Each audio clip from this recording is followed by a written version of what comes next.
Aujourd'hui, on va faire voter mon prochain voyage. Partir pour une région exotique en dehors de l'Europe, s'enfoncer dans la nature, à l'écart de la civilisation. Et en fait, je vais essayer, bon je dis bien essayer, de trouver une tribu qui vit en dehors de la mondialisation. Aujourd'hui, il reste 3% des gens sur cette planète qui vivent en dehors de notre système, isolés.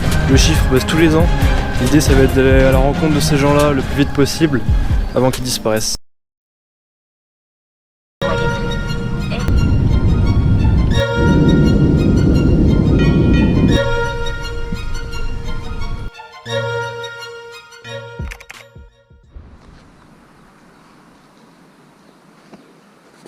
Ok, nous y voilà.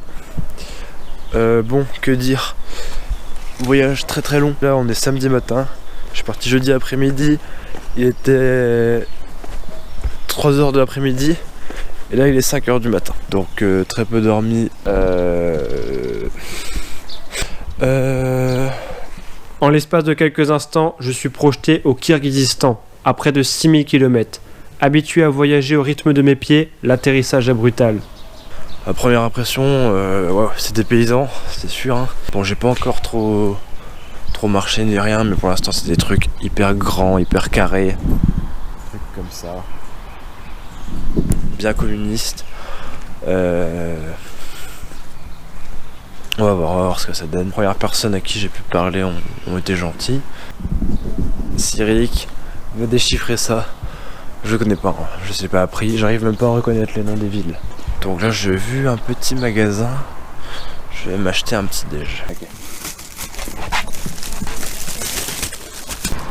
Je viens d'acheter le pain le plus sec de ma vie. Regarde ça.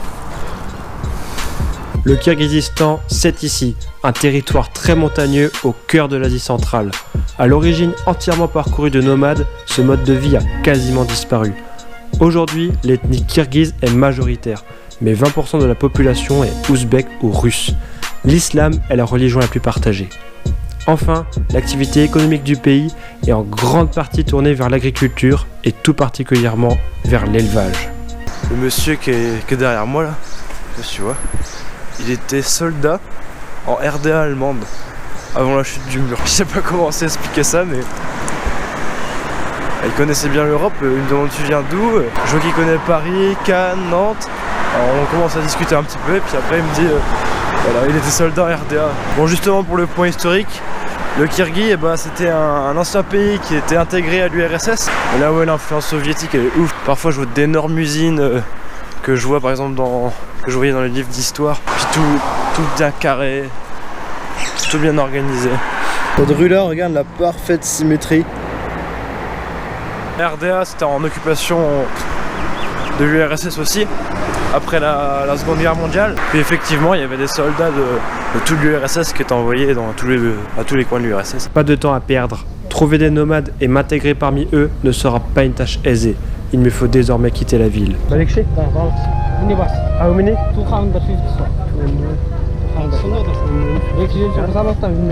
When you go? Timer.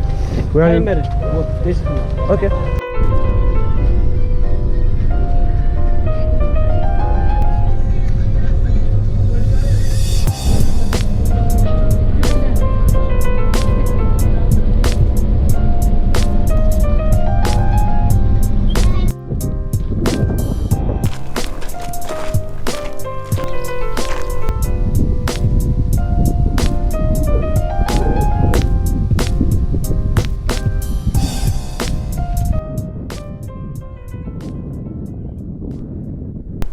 Ok, je suis venu en bus jusqu'ici, c'est un lac 750 km, ça s'appelle le Easy Cool. Et là donc, je vais marcher le long du lac jusque la prochaine ville. Elle se trouve à une vingtaine de kilomètres à vue de nez sur la carte. Donc voilà, comme il est déjà assez tard, il est déjà 15h, je pense que je vais peut-être dormir entre temps. Parce qu'en plus je suis pas certain de ma distance. Je n'avance pas très vite là-dedans. Là c'est le début de l'aventure. Là on est dans le dur du dur. Donc on va peut-être trouver justement des nomades. Regardez là, les animaux qui pâturent à toute liberté. Il y a tout, il y a du mouton, du bœuf, du cheval. Ah non, il y a les éleveurs à côté quand même. Hi. Salam. Садись. Откуда? Место там вот. Нормальное место. Ah, here. Ah non, j'étais à Bishkek. Бишкек. Bishkek et Karakol. Каракол, да? А Каракол туда надо. Как Кыргызстан? C'est beau. Great. Des beaux paysages.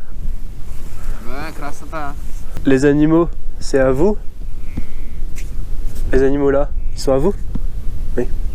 Да, чабамыз. Karakol, Апартамент трое. Сюда надо, да? Bishkek, Balikshi, Балыкчы. Это вот здесь, вот это здесь. Balikshi. Да, вот этот балыкчы. Югом, вот так надо. Ну так дорога длинная будет.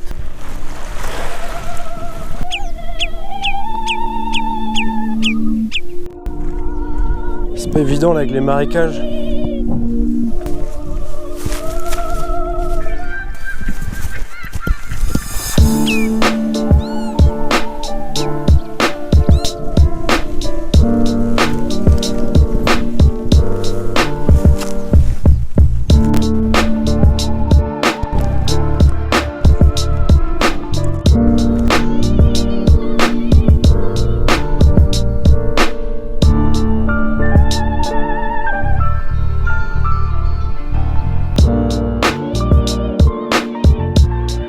La tente ici, petit coin de paradis.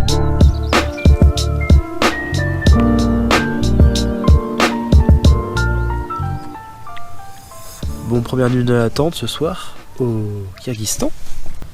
Là je suis bien content d'avoir la tente parce qu'en fait là j'ai ouvert dehors pour aérer et après j'ai une moustiquaire comme ça.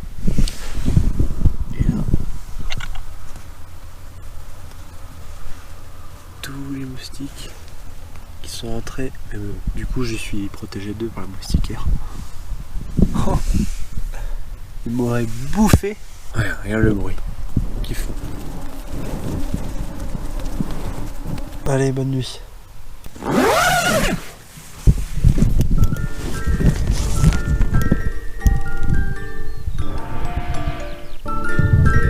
Allez. Bon, encore obligé de faire demi-tour, j'ai atterri dans ces marécages puants encore. Un pas en avant, deux pas en arrière là.